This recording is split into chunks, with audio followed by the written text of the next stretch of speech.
Rapat lumayan sangat lama, sejak COVID baru kali ini hampir 7 jam.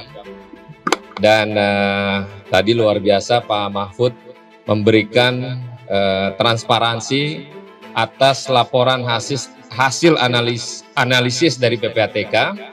Dan tadi sempat ada perdebatan yang cukup signifikan antara bahasa dari yang diterima oleh Pak Menko yang tadinya sebelumnya dikatakan akan beradu, tapi tadi sudah diklarifikasi bahwa penantang pertama adalah dari Pak Beni Kaharman, baru disambut oleh Pak Mahfud, dan tadi sudah clear, sudah dijelaskan.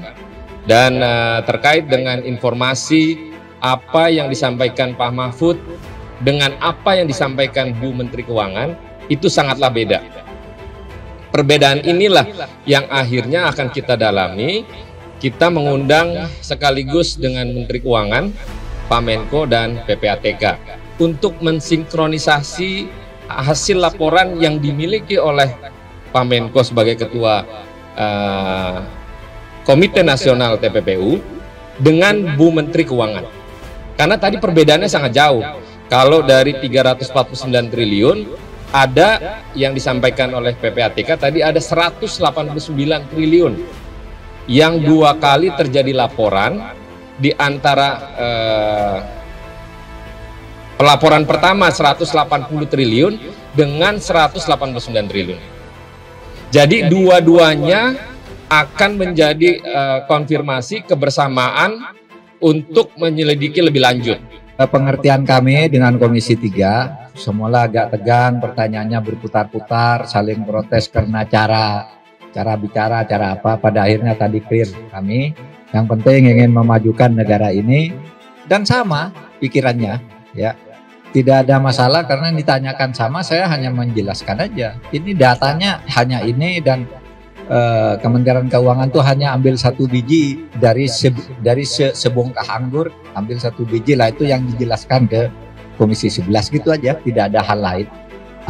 Itu tafsiran saya, karena ternyata ketika surat yang tanggal 20 itu, yang surat yang tahun 2020 yang memperingatkan agar yang 2017 itu dilaksanakan, kok tidak dilaksanakan 2020 tuh dibilang tidak ada. Loh, ditunjukkan sama PPATK, ini suratnya ada ke Anda yang nerima. Lalu dicari, lah itu yang diterangkan oleh Bu Sri Mulyani, dari 15 entitas diambil hanya itu dan pajak, padahal ini dia cukai ini. Gitu. Agar tidak jadi misadministrasi. Karena yang tadi Pak Menko barusan sampaikan, itu kayak semacam pohon buah apel yang buahnya banyak tapi yang diambil hanya 1. Makanya perbedaan laporan antara Bu Menteri Keuangan dengan Pak Menko yang pegang datanya secara otentik, tadi ada ditinggalin, ada 300 surat yang diberikan oleh Bu Menko tapi tidak ditindaklanjuti. Maka itu datanya tidak sama dengan apa yang dimiliki oleh Bu Menko. Nah, dari sini sinkronisasi ini akan kita gabungin untuk sama-sama diketahui oleh publik, karena keterbukaan ini sudah dapat arahan dari Bapak Presiden. Nah, untuk menemukan tindak pidananya itu langkahnya masih panjang. Yang kita pengen tahu adalah sedetil apa yang ada transaksi yang diduga ada transaksi pencucian uang. Diduga transaksi pencucian uang. Ada 491 orang yang tadi Pak Menko sampaikan. Nah, maka itu kalau ada Bu Menteri Keuangan, ini akan kita sinkronisasi, kita sama-sama dudukin untuk menyajikan keterbukaan apa yang disampaikan oleh Pak Menko. Nanti setelah temuan dari apa yang sudah ada di konfrontasi bersama dan ada tindak pidana pencucian uang, maka kita akan merekomendasikan kepada aparat penegak hukum dari 3 institusi, ada kepolisian, ada kejaksaan, ada KPK. Jadi sekarang ini belum bisa menentukan itu diduga pencucian uang benar, tapi belum ada tindak pidananya.